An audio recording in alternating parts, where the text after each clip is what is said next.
DZRH, member, kapisanan ng mga broadcaster ng Pilipinas.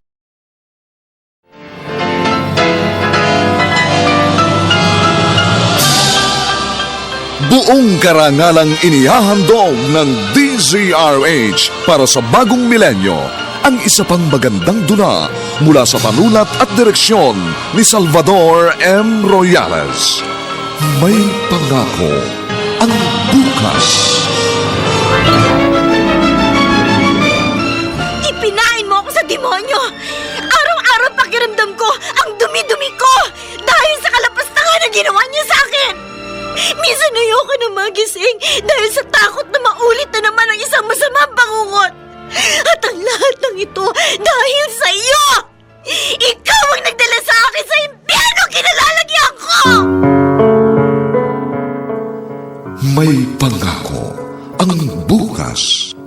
Kasaysayan ng mga kaluluwang lupaypay na ang pusong hapong-hapo sa tindi ng malabis na pagdurusa. Subalit sa kabila ng lahat, huwag kalilimutang paglipas ng isang dapit hapon ay sisikat ang araw na magsisilbing tanglaw sa sinumang tinakasan na ng kawalang pag-asa. Dahil sa likod ng mga hinagpis ay may naghihintay na ligaya. Sa bawat kabiguan ay may makakamit na tagumpay, laki pang pangarap na sa bawat himaymay ng laman ay muling mabuhay ang dugong nananalaytay sa mga ugat at unti-unting mauusal ang mainspirasyong mga katagang. May pangako ang bukas. May pangako ang bukas. Isa na namang natatanging dulang pangradyo na inyong aabangan at kalulugdan, mag-iiwan ng mga magagandang halimbawa at aral. May pangako ang bukas.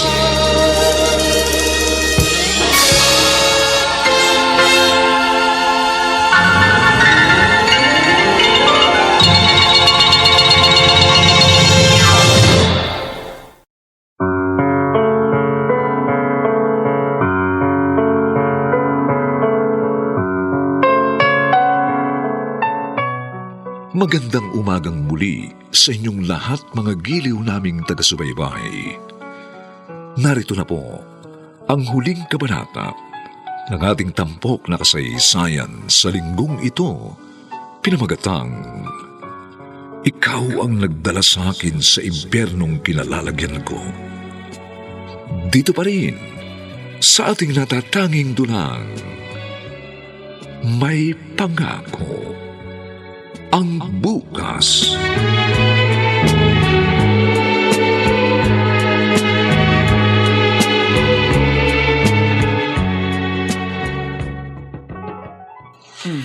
Ayan. Huwag mong kalilimutan ng mga gamot mo, ha? Marisa, Oh, bakit? si Tisay, Ano si Tisay? napanaginipan ko sa kagabi. Isang masamang panaginip. Hoy, bakit ba? Ano ba napanaginipan mo? Nakita ko siyang may pinapatay na tao. Duguan ang mga kamay niya. Panaginip lang yun. Ewan ko ba? Pero hindi ako mapakali. Para bang may nangyayaring hindi maganda sa anak natin.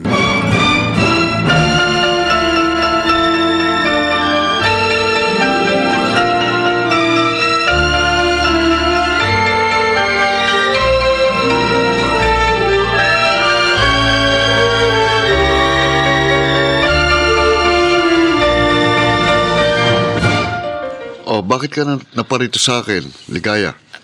Kuya Ferdy, Oh, ano yung nangyayari sa mukha mo? Bakit may pasa? Kuya, Panay ka Kuya Perdi dyan eh. Ano bang gusto mong sabihin? Alam mo, pareho kayo ni Tisay. Nung nakaraan, ganyan din siya. Kausap ko tapos bigla na lang umiyak. siguro, mas mabuting ibalik ko na lang si Tisay kay na Ma'am Marisa. Bakit mo ba kasi sa kinuha? Dahil akala ko kasi, kaya ko maging isang mabuting ina sa kanya at sa kanyang mga kapatid. Hindi ko naman nagawa. Anong ibig mo sabihin? Mula noon, mali ang mga desisyon ko sa buhay, kuya. Namatay sina mama at papa na hindi ako nabatawad dahil sa mga ginawa ko. Binigo ko sila. Akala nila maayos ang trabaho ko sa Maynila. Pero hindi nila alam na mula sa pagiging sales lady, pumayag akong maging isang kalapating mababa ang lipan para lang makaahon sa buhay. Wala na silang mama at papa. Ang mainam mong gawin, itama ang mga pagkakamaling nagawa mo. Hindi pa naman huli ang lahat eh. Isa pa, mabuting at nakakuha ka ng karelasyon na may kaya at pinanindigan ka. Akala ko rin noon, mapalad ako kay Mario. Ha? Anong ibig mo sabihin?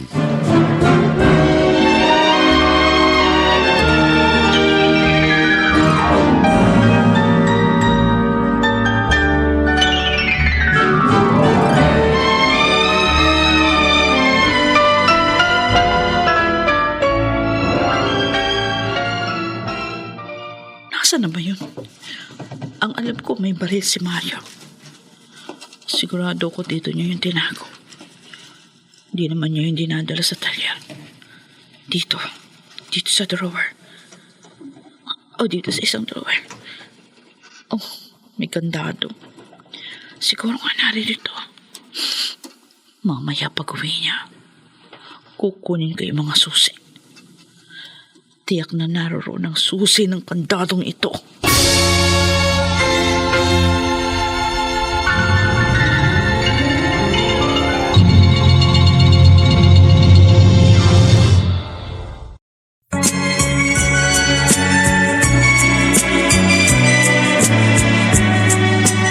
At ngayon, balikan natin ang tampok na kasaysayan sa ating dulang.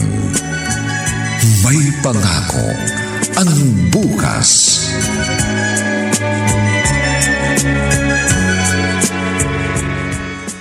Tisay, Ma, mag-impake ka ng mga gamit mo. bakit po? Basta, sundin mo na lang ako. Ma, ano bang pinaplano nyo? Mag-impake ka na ng mga gamit mo. Tapos mamaya isama mo yung dalawang kapatid kina Nanay Marisa. Ano? Susunod ako doon. Ma, Anak, patawarin mo ako. Patawarin mo ako, anak. Ma? Patawarin mo ako sa lahat ng mga nasabi ko sa'yo. Sa lahat ng mga pagkukulang ko sa'yo. Maniwala ka man sa hindi, pero sinubukan ko. Sinubukan kong maging isang mabuting ina sa'yo. Siguro hindi talaga ako karapat-dapat maging ina. Ma, bakit mo ba sinasabi yan? Inaamin ko, ilang ulit kong binaling sa iyong sisi. Noong nahihirapan na ako sa buhay sa Maynila, hindi ko mapigilang sisihin ka. Ang pagdating mo sa buhay ko. Mula nung pinagbuntis kita, nagkanda leche-leche ng buhay ko. Pero tama ka. Wala kang kasalanan dahil ako ang gumawa ng mga desisyon ko. Kaya ngayon, kahit pwede ko namang hiwalayan si Mario, hindi ko magawa. Dahil ayoko nang mabuhay muli na naghihikahos. Masyado akong makasarili, Tisay. Kaya sundin mo ang sinasabi ko ngayon. Ito na lang ang pagkakataong magagampanan ko ang pagiging isang ina sa'yo at sa iyong mga kapatid. At tatandaan mo, anak, kahit hindi mo nararamdaman, pero sa kaibuturan ng puso ko, naririto pagmamahal ko sa iyo. Mahal kita, anak.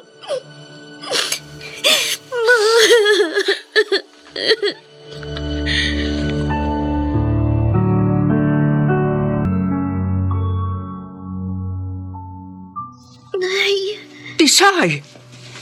Diyos ko, bakit dala-dala mo ang dalawang batang ito? Saka bakit may mga dala kang gamit? Nay, dito daw muna kami, sabi ni Mama. Oo, sige. Halika, pasok kayo. Bakit ba? Ano ba nangyari ha? May problema ba sa bahay niyo? Wala naman po. Basta dumito raw muna kami. Tisay? Pwede po bang pakikarga muna si Bunso, Nay? Oo, siya, sige. Akin na. Si Tatay Romulo po. Nasa kwarto. Pasensya na po kayo kung nabulabog ko kayo. Ay, wala nga naman yun. Wala, sige na. Ayusin mo na yung mga gamit mo sa loob ng dati mong kwarto.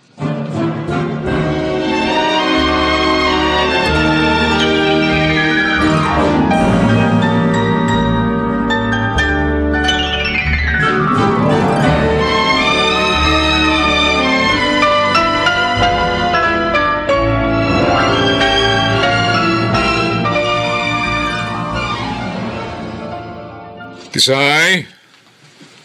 Tisay! Wala si Tisay. Oh, bakit? Asan? Pinalayas ko. Ano? Pati ang 2 bata. Bakit? Para masolo kita. Oh, ligaya. Ano? Huwag kang magkakamali. Nakatutok sa tagiliran mong barel. Ligaya. Mag-ulos didig. Kala ko, nung nakilala kita, magbabago ng kapalaran ko. Yung pala, pati anak ko. Nilapastangan mo, hayop ka! Ligaya. Bitiwan mo ko! Oo. Itiwan mo ang baril na ito. Akala mo maisahan mo ko, ha? Ha? Apatin kong baril! Oh! Halika rito. Halika. Bitiwan mo ako! Walang iya! Demonyo! Alam mo pala, demonyo ko, ha? Dapat hindi mo sinagad ang pasensya ko. Bitiwan mo na ako! Tisay! Tisay! Bakit narito ka? Stoy! Bitiwan mo yung baril na yan. Bitiwan mo yan. Bakit? Ha? Natatakot ka? Tisay! Huwag kang... Ilang ulit ko nang ginawa ito sa isipan ko. Tuwing hinahalay mo ko, ilang ulit na kitang pinatay sa isip ko! Anak! Huwag mong gagawin ang anumang binabalak mo! Tisay! Patawarin mo na ako, ha? Patawarin mo na.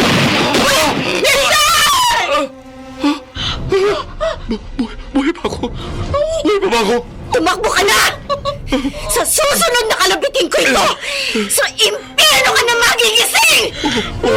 Takbo! Anak ko! Gusto mo na siya patayin, Ma! Gusto ko siya patayin! Tama ang ginawa mo. Tama lang ang ginawa mo. Huwag mong hahayaang mabahiran ng dugo ang mga kamay mo. Huwag, anak!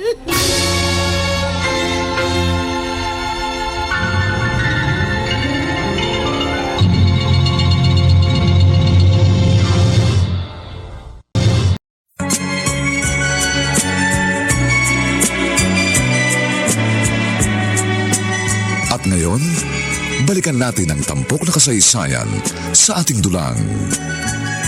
May pangako ang bukas.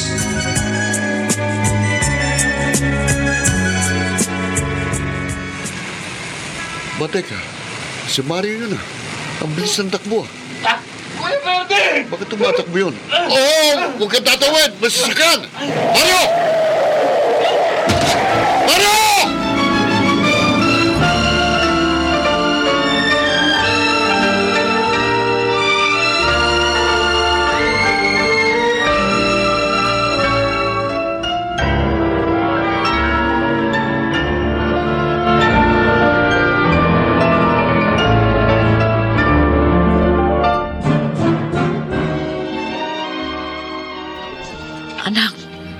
Bakit naririto ka?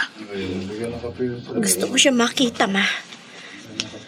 Gusto ko makitang patay na nga siya. Tisay, Totoo bang nakita niyo siyang nasagasaan, Tito Ferdy? oo. Ako pa nagsugod sa kanya sa ospital. Wala naman akong alam na may nangyayari pala sa bahay niyo. Pinagbayaran niya na ang lahat ng kasalanang ginawa niya sa atin, anak. Siya nga.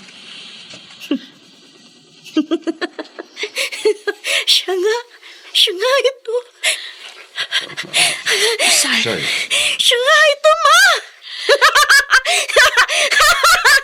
Patay na siya! Patay na ang demonyong lumapastangan sa akin. Wala na siya. Hindi na hinayaan pa ng langit na magamit mo ang iyong mga kamay. Ngayon, Akitli ng kanyang buhay. nasusunog na ang kaluluwa niya sa impyerno.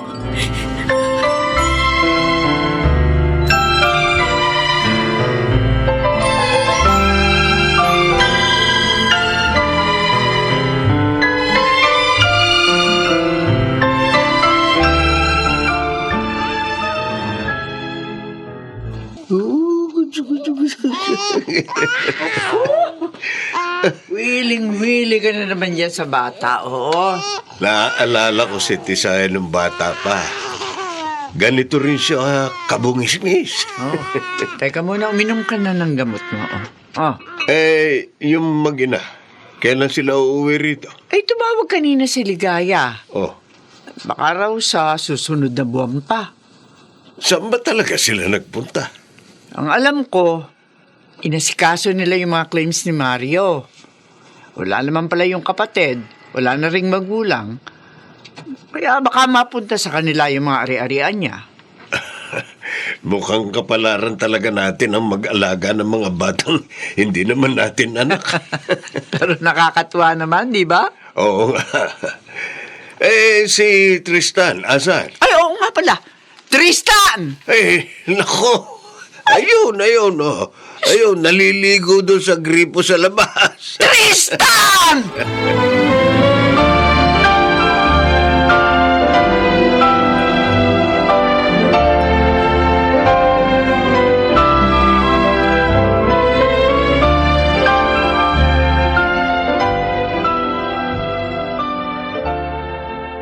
Huling session mo na sa doktor ngayon, Tisay. Ma, salamat sa pagtsatsaga mo sa akin. Iniwan na kita nung bata ka. Pinaalaga kita sa mga taong hindi mo naman kadugo. Hindi na kita pwedeng pabayaan uli. Dahil ngayon mo ako kailangan. Hindi na ako binabangungot ngayon. Hindi na rin ako nagagalit ng pabigla-bigla. Nakaka-recover ka na sa mga pinagdadaanan mo. Higit sa lahat, hindi ko na nararamdamang marumi ako. Salamat naman. Makakabalik na tayo sa normal na buhay, Ma. Oo, anak. Makakauwi na tayo kina Nanay Marisa at Tatay Romulo mo. Makakasama na uli natin ang mga kapatid mo. Salamat, Ma. Sa'yo ko dapat magpasalamat. Kung di ka dumating ng araw na yon, siguro, habang buhay na kitang iniwan.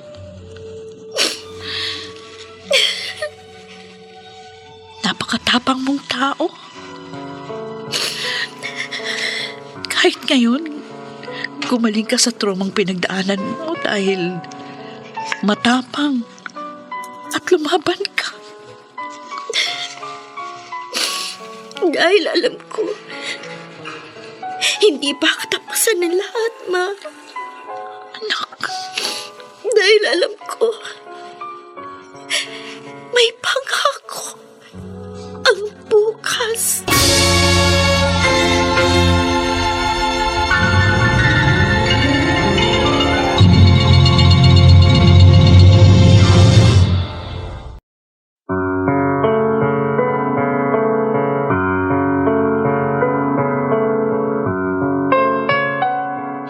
Sumainyo mga kaibigan, ang aming itinampok na kasaysayang alam po naming inyong pinapulutan ng aral sa buhay, pinamagatang, ikaw ang nagdala sa akin sa impyernong kinalalagyan ko. Mga kaibigan, patuloy po namin kayong inaanyayahang bisitahin ang FB page ng May Pangako ang Bukas. Nakahanda po kaming tugunan ang inyong mga suggestion para lalo naming mapaganda ang ating programa. Samantala, ang mga nagsiganap sa ating pagtatanghal ay sina Rosana Villegas, Susan Robles, Lionel Benjamin, Phil Cruz, at si Chiquit del Carmen Amor sa papel na Tisay. Nilapatan ang angkop na tunog ni Jerry Mutia sa musika ni Buboy Salonga. Supervisyong teknikal ni na Eric Lucero at Bong Muyar. Ang ating kasaysayan ay mula sa panulat ni Rita Labanon at sa direksyon ni Bobby Cruz. Ito pong muli ang inyong kaibigan June Martin Legaspi, nag-aanyayang sa susunod na linggo, muli po namin kayong hahatdan ng isa pang bago at naibang uri ng kasaysayan. Dito pa rin, sa ating natatanging dunang, May Pangako ang Bukas.